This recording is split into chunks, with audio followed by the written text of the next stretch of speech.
The Legal Assistance Centre, or LAC for short, is a public interest law firm based in Windhoek, Namibia.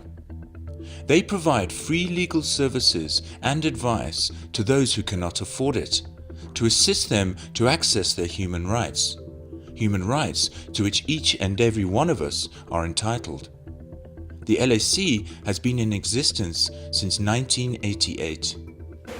I'm Dave Smuts, and I'm a lawyer who in the 80s was inundated with human rights work for several years, that I realized the only way to tackle this work was to do it in a much more institutionalized way, and that was through a public interest law firm like the Legal Assistance Centre, and that's why I got it started towards the late 80s. But the work of setting it up started a couple of years before, and it was even delayed by a year because of the problem, a lot of practical problems, like setting up an office in the north where more than half the country lived and where there was no legal representation at all. To set up an office there was a massive task, and we needed to actually build a building, and that took an extra year. So it opened in 1988, but the idea and the momentum for it had developed a couple of years before, and it was taking all those steps which then eventually realized this aim of setting up an office like that. So it was because of the massive amount of human rights work and also the growing oppression of popular movements like students' unions in the central and western part of the country, which also gave rise to the need to tackle these problems in a way in which one couldn't do within a commercial law firm. The focus of the LAC's work at the outset was primarily human rights work because of the massive amount of human rights abuses that occurred in the northern part, in the war zone of the country. But it wasn't just that. We were in fact also working very much for a student movement and the unions to afford them a greater degree of space within which they could operate. And the centre performed a very important function for them too. So it wasn't only just addressing human rights abuses, it was also to generally create space for more anti-apartheid activism during those years. It is a great feeling looking back over 30 years now. I'm closest to the work that we did initially, which was the human rights work representing students and unions. I'm much closer to that because I was more directly involved. But it's difficult to single out any highlight.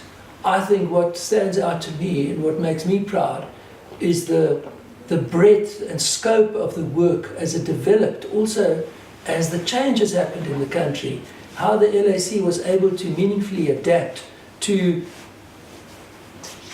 post-independent Namibia, where we were able to move into new areas of the law, educating people about their rights, addressing problems like land and gender equality, juvenile justice, manifold issues that really needed to be addressed in the context of a developing state. So I'm particularly proud about the huge breadth and scope of the work that the Centre has been able to do with distinction really for this period of time.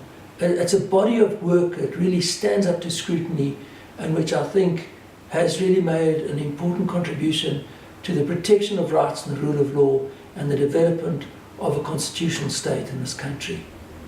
The Legal Assistance Centre is supported only by donor funding. Currently, they run 3 projects. The Social Justice Project engages with the socio-economic hardships that are a reality for many Namibians. One of its core areas is the right to access proper health care. I came to the LAC with a legal problem after my wife died giving birth at Windhoek Central Hospital, whereby I wanted to be given medical records, and the matron informed me to get a lawyer for me to have access to them. I managed to get a lawyer for free After I was referred to the LAC by someone, I succeeded in getting the medical report through the LAC lawyer. As we are all aware, private lawyers are expensive. I came to the LAC with no money and they assisted me well with free services, consultations, advice and litigation. It means a lot to me as I was not having money to pay for the lawyer, but I was given access to a LAC lawyer and it was for free. Secondly, I was having fear in terms of my English as I was not aware how to communicate with the LAC since I was only speaking Oshiwambo. But lucky enough, I found a lawyer and someone who helped to translate from Oshiwambo into English in my own language, so I understood everything from the beginning until the end of my case. I'm a single father and I've raised my babies since my wife passed away.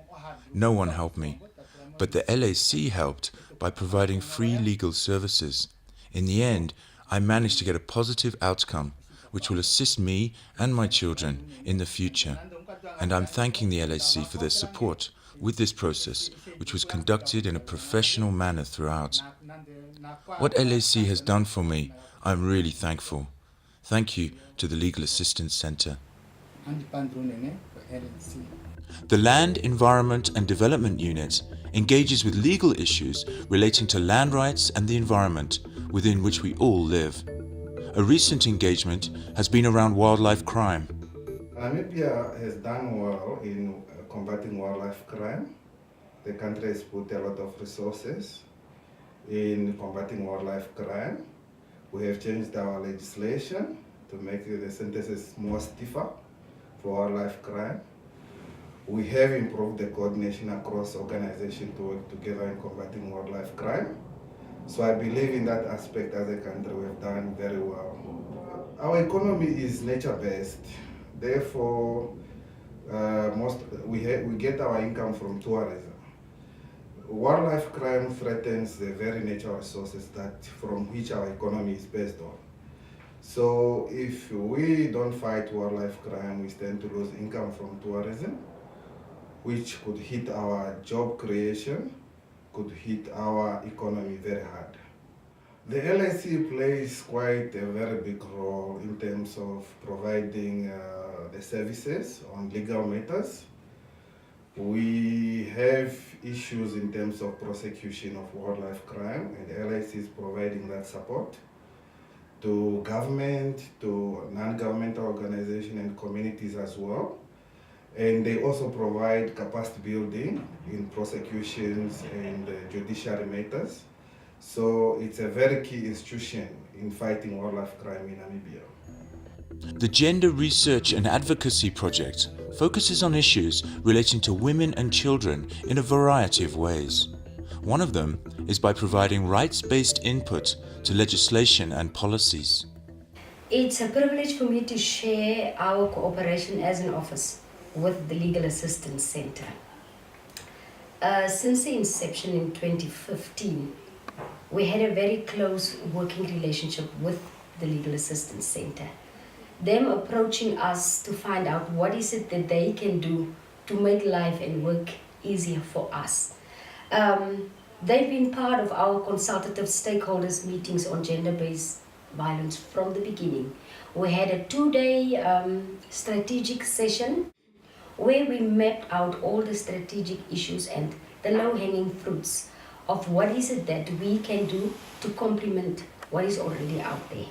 So a lot of their existing research, strat documents, statistics, fact sheets and stuff made life so much easier for us because we could just learn from that and took it from there. No need to reinvent the wheel.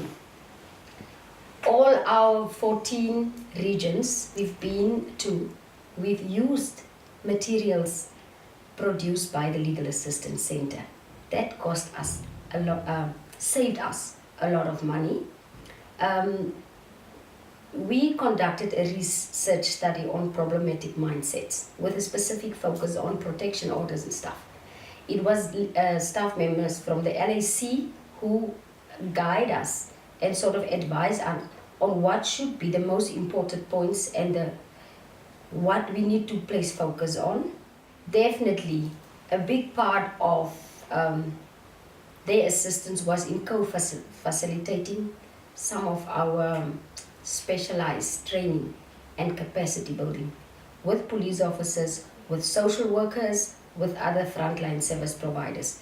I can remember Yolande Engelbrecht being of great assistance in terms of the sessions on corporal punishment, alternatives to violence, baby dumping, and the list goes on.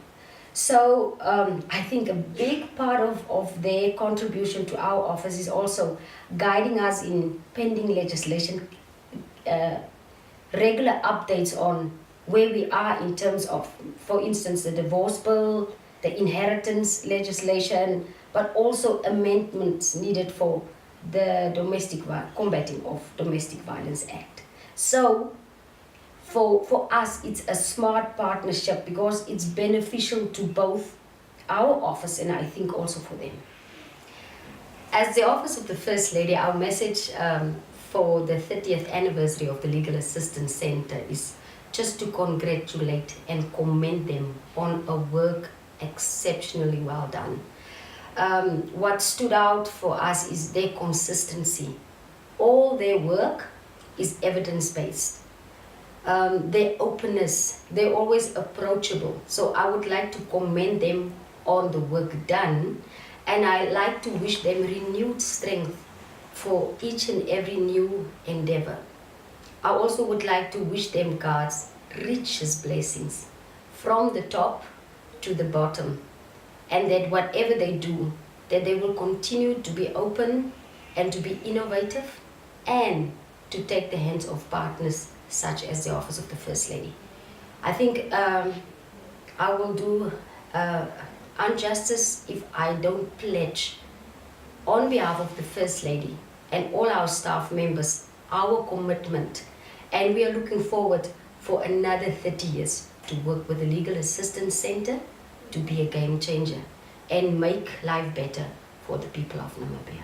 These are just 3 examples of the vital and relevant engagements of the Legal Assistance Center. The director, Tony Hancox, shares her thoughts on the future of the LAC. The Legal Assistance Center is the only organization of its kind in Namibia, a public interest law firm that has been working to empower those who need it the most, and we've been doing that for the last 30 years. I sometimes sit and think about how these people's lives would be, these communities that we've assisted over the years, if you removed the LAC from the equation. Where would they be now? Sometimes all you need is a little bit of a helping hand in order to help yourselves. It hasn't always been easy, and it's still not easy. The staff at the Legal Assistance Center really need to want to work here. We don't have that security that you have in a profit-making industry, so we need to work really hard to make sure that we get the funds that we need. At the same time, the staff will go out into the field, they'll be living in tents without running water to get to those communities we need to assist. In fact, feeling the pain that some of those communities feel every single day. We get to come home to the comfort of our homes where we have everything that we need.